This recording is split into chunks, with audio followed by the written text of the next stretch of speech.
اللهم صل على سيدنا ومولانا محمد وعلى آل سيدنا ومولانا محمد وبارك وسلم عليه نحمده ونصلي على رسوله الكريم اما بعد اعوذ بالله من الشیطان الرجیم بسم اللہ الرحمن الرحیم۔ میرے تمام بھائیوں کو السلام علیکم ورحمۃ اللہ وبرکاتہ۔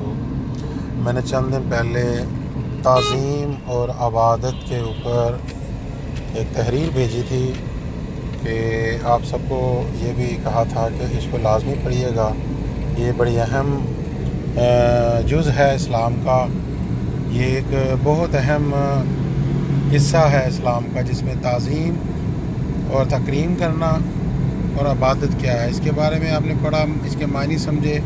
اس کے بعد میں نے دوسرا حصہ شیئر کیا آپ کے ساتھ، اس میں لکھا گیا، بتایا گیا کہ تعظیم جو ہے اس کا اطلاق کن کے اوپر ہوتا ہے، تعظیم کن کن کی کرنی چاہیے یا کن کی ضروری ہے شریعت کے مطابق۔ تو سب سے پہلے تعظیم تو اللہ رب العزت کی، وہ وحدہ لا شریک ہے، اس کی تعظیم۔ اب اس کی تعظیم جو ہے وہ تعظیم کا طریقہ صرف اور صرف عبادت ہے، یعنی اللہ کی تعظیم جو ہے عبادت کے ساتھ ہی کی جا سکتی ہے۔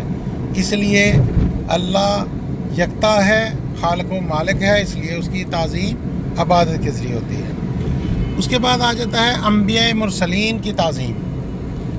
انبیاء علیہ السلام کی تعظیم وہ بھی ہم پر فرض ہے۔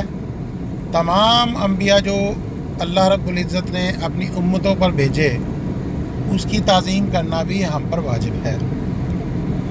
اس کے بعد پھر آ جاتا ہے والدین کی تعظیم ہے۔ والدین کی تعظیم کرنا بہت ضروری ہے، اس کے بارے میں بھی قرآن پاک میں کئی جگہوں پہ ارشاد اللہ تعالیٰ نے فرمایا کہ اپنے والدین پہ احسان کرو، اپنے والدین کی عزت و تکریم کرو، اپنے والدین کے سامنے خندہ پیشانی سے اور عاجزی اور انکساری سے پیش آؤ۔ یہ سب باتیں تعظیم میں آتی ہیں، تو والدین کے سامنے بھی تعظیم کا حکم آ گیا۔ اس کے بعد بزرگ جو ہیں ان کے سامنے تعظیم۔ اس سے پہلے پھر میں نے بتایا کہ اس میں اہل بیت طہار کی تعظیم کرنا، یہ تعظیم افضل ہے اس وجہ سے کہ اللہ رب العزت نے قرآن پاک میں فرمایا قُل لَا أَسْأَلُكُمْ عَلَيْهِ أَجْرًا إِلَّا الْمَوَدَّةَ فِي الْقُرْبَى۔ تو اس لحاظ سے یہ آیت سے ہی ہمیں پتہ چلتا ہے کہ اللہ رب العزت نے ہم پر کیا حکم صادر کیا کہ نبی پاک صلی اللہ علیہ وسلم کا جو خاندان ہے، جو اہل بیت ہیں، ان کی تعظیم ہم پر واجب ہے۔ ان کی محبت، اللہ کی محبت، اہل بیت سے محبت، نبی پاک صلی اللہ علیہ وسلم سے محبت، تو یہ تعظیم بھی بہت فضیلت والی ہے، بہت افضل ہے۔ اس کے بعد تعظیم صحابہ کرام رضی اللہ تعالیٰ عنہ کی ہے، کیونکہ وہ نبی پاک صلی اللہ علیہ وسلم کو ملے، ان کو دیکھا، ان کے نبی پاک صلی اللہ علیہ وسلم کے جتنے بھی افعال و کردار تھے ان صحابہ کرام نے وہ اپنائے، آپ سرکار دو عالم صلی اللہ علیہ وسلم کی اتباع کی اور ان کی اتباع میں ہی رہے۔ اس وجہ سے قرآن پاک میں بھی بے شمار جگہ پہ ارشاد ہے کہ ہم نے صحابہ کرام کا بھی تعظیم کرنی ہے۔ صحابہ کرام کے بعد تبع تابعین بھی آ جاتے ہیں، ان کی بھی تعظیم ہم پر واجب ہے۔ اس کے بعد اولیاء اعظام اور بزرگان دین اور صالحین کی تعظیم بھی ہم پر واجب ہے۔ یہ اللہ کے نیک بندے ہیں، ان پر تعظیم ہم پر واجب ہے، اور اللہ کے برگزیدہ بندے جو ہیں اس پر تعظیم اس لیے واجب ہے کہ جو اللہ کے نیک بندوں سے پیار کرتا ہے، اللہ ان سے پیار کرتا ہے۔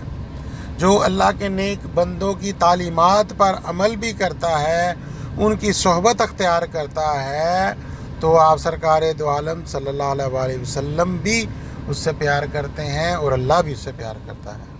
میرے بھائیوں، بزرگوں کی، اولیاء اعظام کی، مشائخ اعظام کی، پیران حضرات کی اگر ہم تعظیم کرتے ہیں تو اس سے اللہ راضی ہوتا ہے۔ اور کامل و اکمل پیر و مرشد کی صحبت اختیار کرنا بھی یہ اللہ تعالیٰ کی محبت کا ایک ذریعہ ہے۔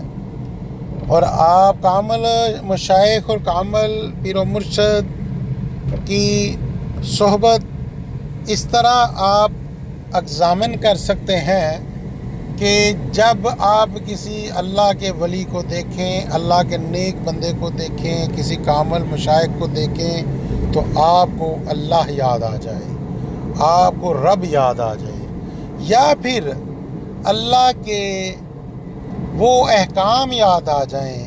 اگر کسی بزرگ کو دیکھیں تو آپ کو دین کے اندر رغبت محسوس ہو، آپ کو دین کے اندر کام کرنے کی رغبت محسوس ہو، آپ کو عبادت و ریاضت کرنے کا شوق پیدا ہو، وہ اللہ کا نیک بندے ہوتے ہیں، وہ کامل و اکمل پیر و مرشد، مشائخ اعظام، صالحین اور بزرگان دین کہا جاتا ہے۔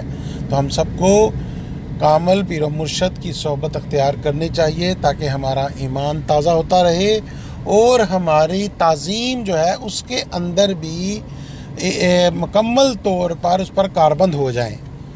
وَمَا عَلَيْنَا إِلَّا الْبَلَاغُ الْمُبِينُ۔